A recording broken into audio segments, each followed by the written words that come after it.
नमस्कार, मैं हूं आपके साथ मीमांसा मलिक। कन्हैयालाल हत्या से जुड़ा हुआ मामला और उस पर अपडेट आपको दे दें। एसआईटी ने 2 आरोपियों को और किया है गिरफ्तार। मोहसिन और आसिफ की गिरफ्तारी की गई है और 3 अन्य से पूछताछ जारी है। तो अभी तक जो 2 आरोपी थे जिन्होंने धारदार हथियार से कन्हैयालाल की हत्या की थी, उनको तो पहले ही गिरफ्तार कर लिया गया था। उनसे लगातार पूछताछ जारी है और जो पाकिस्तान कनेक्शन है इस हत्याकांड का, उसको लेकर भी खुलासे हुए हैं। और इस बीच एसआईटी ने 2 आरोपियों को और गिरफ्तार किया है। इनके नाम है मोहसिन और आसिफ। 3 अन्य लोगों से भी पूछताछ जारी है। तो इसके पीछे कौन सा संगठन काम कर रहा है, इसको लेकर लगातार तारों को जोड़ने की कोशिश कर रही है जांच एजेंसी। एनआईए इस पूरे मामले की जांच पड़ताल में जुटी हुई है। उदयपुर में कन्हैया की हत्या के बाद अब सुरक्षा कड़ी कर दी गई है। वहीं आरोपियों को 14 दिन की न्यायिक हिरासत में भेज दिया गया है। एनआईए की जांच उदयपुर से लेकर कानपुर तक जारी है। हत्यारों के पाकिस्तान कनेक्शन पर जांच को अब और तेज किया जा चुका है।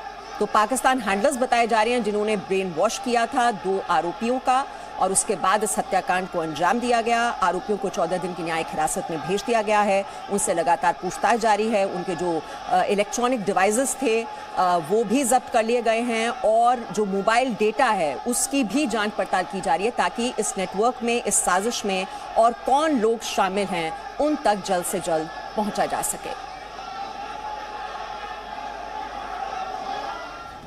और उदयपुर में कन्हैया हत्याकांड को लेकर अब तक क्या क्या हुआ है, आइए ये जानकारी भी आपको दे देते हैं। एनआईए जो इस पूरे मामले की जांच पड़ताल करने में जुड़ी है और इस केस में एक के बाद एक कई खुलासे अब हो रहे हैं। आप देख रहे हैं कि किस तरह से इन आरोपियों की गिरफ्तारी हुई, उसके बाद जो उनके इलेक्ट्रॉनिक एविडेंस जो वहां से जब्त किया गया उसकी भी जांच पड़ताल की जा रही है। नितिन जैन आरोपियों के निशाने पर था, ये अहम जानकारी निकलकर सामने आई है। और दावत ए इस्लामी कनेक्शन की जांच भी की जा रही है। अब पाकिस्तान में जो हैंडलर्स बैठे हुए थे उनके तार किस तरह से जुड़ते हैं इन आतंकियों के साथ, अब उसकी भी जांच पड़ताल आगे बढ़ाई जा रही है। कराची टेरर कैंप में ट्रेनिंग ली इन आरोपियों ने। 2014 में दोनों आरोपी कराची गए। तो ये जो पाकिस्तान कनेक्शन है वो अब खुलकर धीरे धीरे सामने आ रहा है कि इन आरोपियों का किस तरह से ब्रेन वॉश किया गया। पाकिस्तान से जुड़ रहे हैं इस हत्याकांड के तार। कराची टेरर कैंप में इन्होंने ट्रेनिंग ली। तो ये एक बड़ा खुलासा।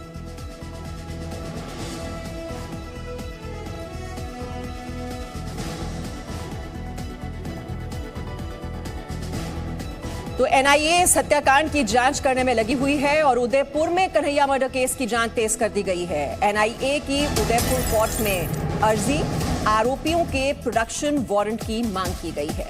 तो आरोपियों से लगातार पूछताछ की जा रही है। उदयपुर में कन्हैया मर्डर केस की जांच काफी तेज कर दी गई है। एनआईए इस हत्याकांड की जांच पड़ताल में जुटी हुई है और एनआईए की ओर से उदयपुर कोर्ट में अर्जी दाखिल की गई है। आरोपियों के प्रोडक्शन वारंट की मांग की गई है और एसआईटी ने 2 और आरोपियों की भी गिरफ्तारी की है। जैसा कि हमने आपको पहले बताया, 3 अन्य लोगों से भी पूछताछ की जा रही है। तो तमाम तारों को जोड़ने की कोशिश की जा रही है कि इस नेक्सस में कौन कौन लोग शामिल हैं, किनके इशारे पर इस हत्याकांड को अंजाम दिया गया। उन सभी लोगों तक पहुंचने की ये कोशिश, एनआईए की जांच बहुत तेजी से आगे बढ़ रही है। एनआईए ने आरोपियों की कस्टडी मांगी है, आरोपियों के प्रोडक्शन वारंट की मांग की गई है। ये उदयपुर कोर्ट में अर्जी डाली गई है एनआईए की ओर से। तो एनआईए जो जिम्मेदारी संभाल रही है इस हत्याकांड के तह तक जाने की, धीरे धीरे अब खुलासे हो रहे हैं और कानपुर में एनआईए की जांच टीम पहुंची हुई है। जांच काफी तेज हो चुकी है। ये सूत्रों के हवाले से बड़ी जानकारी आ रही है। दावत ए इस्लामी इस संगठन का नाम सामने आ रहा है और उससे किस तरह से पूरा कनेक्शन बन रहा है उसकी जांच पड़ताल की जा रही है। दावत ए इस्लामी का मरकज है कानपुर में। तो अब कानपुर से क्या ये साजिश रची गई, कानपुर से किस तरह से कनेक्शन जुड़ रहा है इस हत्याकांड का, उसको लेकर जांच अब काफी आगे तक बढ़ चुकी है। काफी तेजी आ चुकी है एनआईए की जांच में। सरताज के घर हो सकती है छापेमारी, ये भी जानकारी मिल रही है। तो कानपुर में इस वक्त आप कह सकते हैं कि काफी फोकस इस वक्त बना हुआ है और कानपुर में दावत इस्लामी का जो संचालक है सरताज, अब वहां पर उसके घर पर छापेमारी हो सकती है। उदयपुर में हत्या के पीछे आतंकी साजिश, तो ये उदयपुर और साथ ही साथ कानपुर, यहां पर अब फोकस बना हुआ है। उदयपुर के कन्हैया मर्डर केस के कानपुर कनेक्शन सामने आने के बाद आपको ये भी जानकारी दे दें, कानपुर कमिश्नरेट पुलिस ने NIA से संपर्क साधा है। कानपुर में दावत इस्लामी का संचालन करने वाले सरताज की पुलिस को तलाश है। पुलिस सूत्रों के अनुसार 50,000 से ज्यादा समर्थक दावत इस्लामी के शहर में सक्रिय हैं। जुमे की नमाज के बाद कमिश्नरेट पुलिस दावत इस्लामी के मरकज समेत सरताज के आवास पर छापेमारी कर सकती है। तो ये इस वक्त की बड़ी खबर, मरकज और घर पर रेड संभव है। ये सूत्रों के हवाले से बड़ी जानकारी हम आप तक पहुंचा रहे हैं। सूत्रों के अनुसार 50,000 से ज्यादा समर्थक दावत इस्लामी के शहर में सक्रिय हैं। जुमे की नमाज के बाद कमिश्नरेट पुलिस दावत इस्लामी के मरकज समेत सरताज के आवास पर छापेमारी कर सकती है।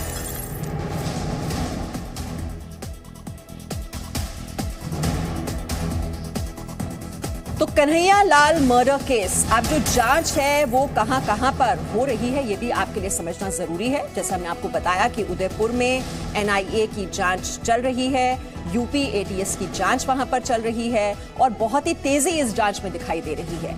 कानपुर में जैसे हमने आपको बताया, जो दावत इस्लामी है वो भी जो कनेक्शन है उसको समझने की कोशिश यहां पर की जा रही है। तो एक तो आप देख रहे हैं उदयपुर, जहां पर यूपी ATS की जांच चल रही है, और कानपुर में दावत इस्लामी जहां पर मरकज है और वहां पर जो समर्थक बताए जा रहे हैं वो भी बड़ी संख्या में हैं। वहां पर रेड की जानकारी मिल रही है कि घर पर वहां पर रेड मारी जा सकती है और जानकारी जुटाने की कोशिश की जा रही है।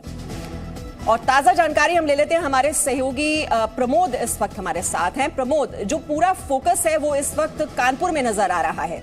अब ये दावत इस्लामी, इस संगठन के बारे में क्या क्या जानकारी अभी तक हासिल हो पाई है, और जो जानकारी मिल रही है कि रेड भी डाली जा सकती है, सरताज की तलाश कर रही है सरगर्मी से पुलिस, क्या जानकारी इसको लेकर?